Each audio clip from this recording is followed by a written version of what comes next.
Magandang araw, bagong Pilipinas. Narito ang Police News Express sa oras na ito.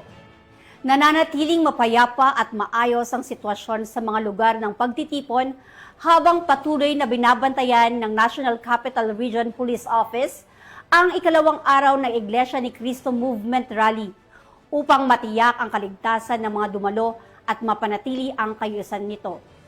Yan ang balitang tinutukan ni Patrolwoman Sari Bernales.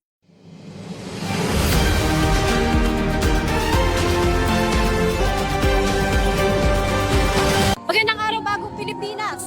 Pumasok na sa ikalawang araw ang kilos protesta ng mga miyembro ng Iglesia ni Cristo dito sa harap ng People Power Monument ngayong Miyerkules, Hunyo 1. Patuloy po na nagsisidatingan ang mga dadalo nating mga kababayan sa kilos protesta. Dito pa rin po sa PPM na tatayang aabot sa 100,000 na katao ayon sa huling sitwasyon kaninang umaga. Nananatiling mapayapa ang sitwasyon dito sa ground sa ilalim ng pagbabantay ng nasa 2,000 na personnel mula po sa ating mga kapulisan at sa ibang unit nito. Gayunpaman, nakaranas ng mabigat na daloy ng trapiko ang mga motorista sa southbound lane ng EDSA habang moderate to heavy naman ang usad sa northbound lane. Continuous din ang pagtaas ng bilang ng mga dumadalo sa lugar. Bahagya pong nagkaroon ng tensyon sa lugar bandang alas 8 kaninang umaga nang tangkaing harangin at sakupin ng mga rallyista ang buong southbound ng EDSA sa pamamagitan ng pag-abante ng kanilang service bus bilang barricade. Agad naman itong napigilan sa pamamagitan ng mabilis na aksyon ng ating Regional Director ng National Capital Region Police Office na si Police Major General Anthony Aberin. Sa kasalukuyan naman po nananatiling bukas at nadadaanan na ng mga commuter ang tatlong linya ng northbound lane kasama na ang itinagang bus lanes. Patuloy na binabantayan ng mga otoridad ang daloy ng trapiko at seguridad sa lugar. Yan muna po ang pinakauling balita dito sa People Power Monument. Ako po muli si Patrolwoman Sari Bernales. Nagbabalita para sa Police News Network. Bagong PNP para sa bagong Pilipinas. Serbisyong mabilis, tapat at nararamdaman. Maraming salamat, Patrolwoman Sari Bernales. Samantala, nilinaw ng Quezon City Government na may na-issue na permit para sa pagdaraos ng aktibidad sa EDSA People Power Monument. Ang nasabing permit ay nilagdaan ni Retired General Elmo Santiago, Head ng Department of Public Order and Safety ng Quezon City, na nagpapahintulot sa pagtitipon mula alas 8 ng umaga hanggang alas 8 ng gabi. Narito ang kanyang pahayag. Apparently, ang kanilang target kasi, meron raw silang 100,000. So, in-explain naman natin, yung 100,000 baka mamaya, hindi ko ma-ensure yung public order and safety. So, might as well, sabi ko, hati-hatiin nyo kung ilan lang ang dumating ngayong araw, i-address namin kasi logistical challenge sa amin. Maraming tao sila, kailangan din namin ng maraming tao. Pag natulog sila rito, babantayin pa rin namin natutulog sila. Yun nagiging problema natin. Ang aming requirement do sa permit, ang parameters, hanggang mamaya lang. Kung kailangan i-extend, nakita namin na kaya nilang i-hold yung tao nila at susunod sa parameters, pwedeng i-extend natin upon request.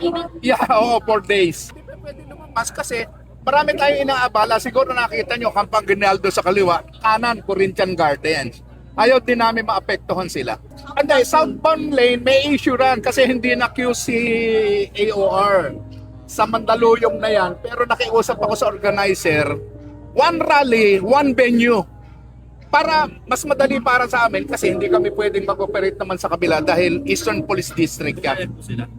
Pumayag, wala nang rally rin sa kabila, lahat andito na eh. Tsaka hindi pwedeng hindi pumayag kasi dito lang kami permit. Wala silang permit dun sa kabila. Sir, may pending application ba para sa panibagong? Wala pa. Malalaman natin maghapon kasi pag maganda naman at peaceful, kaya nila, kaya rin namin, walang reason para hindi grant yung extension. Sa mga araw, di ba Hindi, yun ang request. Pero kami, ang granted, isa lang. Oo. Bali a day at a time lang. A day at a time. Kung talagang kailangan extend, i-extend natin. Pero pwede rin tapos ng apat na araw. Makikita natin yung conduct ng rally nila. Pag magulo naman, bakit ko bibigyan ng permit? Hindi ba unfair naman doon sa iba na sumusunod sa amin? Sir, just to clarify, yung pwesto ng mga bus dito sa White Plains, allowed siya? Or dapat ba tao lang talaga yung nakapwesto talaga dito? tao lang ilalagay sa likod. Kaya lang, na-overwhelm sila nung dami ng tao nila kahapon. Hindi na nila naalis kagad. Yun ang problema. Oo. So paano yun? Hindi ba yung considered as violation na agad? Kaya hindi Doon naman, sa pinag-uusapan. napag-asapan? Siyempre, Oo. lahat naman pag-uusapan natin. Hindi ko mo nakita mo outright violation na yan. So what can we expect? Mamaya ipapamove din yan, sir? Kung hindi man, the following day, pag humingi pa sila ng permit, yan ang isa sa mga didemand naman namin. Okay. I-clear nyo na para malinis tayong tingnan, para may organisasyon, para yung public safety naman, ma-guarantee ko sa kanila. I-clear namin, itoto natin, ganun lang naman yun eh. Doon sa White Plains ang usapan dyan eh, doon sila paparata, or sa Santulan. Hindi wala kami paglalagyan yan. Lalagay lang sa tabi ng kalye para lang alisin dito sa area.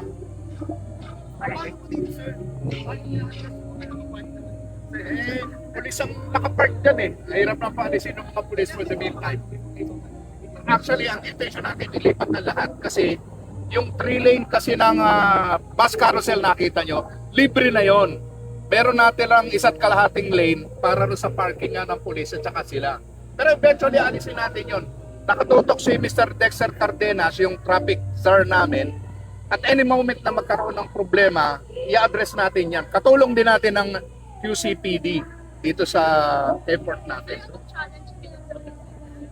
Ang challenge sa QCPD, wag nang dumami yung tao kasi mas dumami yung tao, kailangan rin namin ng maraming tao to ensure public safety. Pag hindi ganun kasi, medyo makukulangan kami. Tsaka yung logistical challenge, pakakainin natin, pagtutulugin natin yung pulis, yung tao na nandito ngayon, kailangan maalagaan din natin. Hindi yung tao na nagrarally, kundi yung government forces naman. Okay.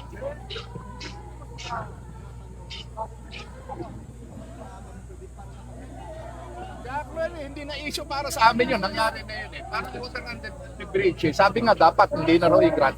Mabuti nga humingi ng permit para may kausap kami. Kasi first day kahapon wala kami makausap eh kasi hindi naman humingi ng permit. Hindi namin kilala organizer. Kasi alam namin, kapatid natin sa iglesia. Yun lang. So ngayon, mas maganda. Mas maluwag kami kumilos ngayon. May elbow room kami para mag-adjust ng mga tao, makipag-usap sa kanila, etc. etc. At yan ang mga balitang nakalap sa mga oras na ito.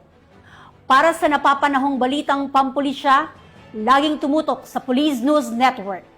Ako po si Police Captain Sherry Vicente, alagad ng batas, tagataguyod ng balitang pulis.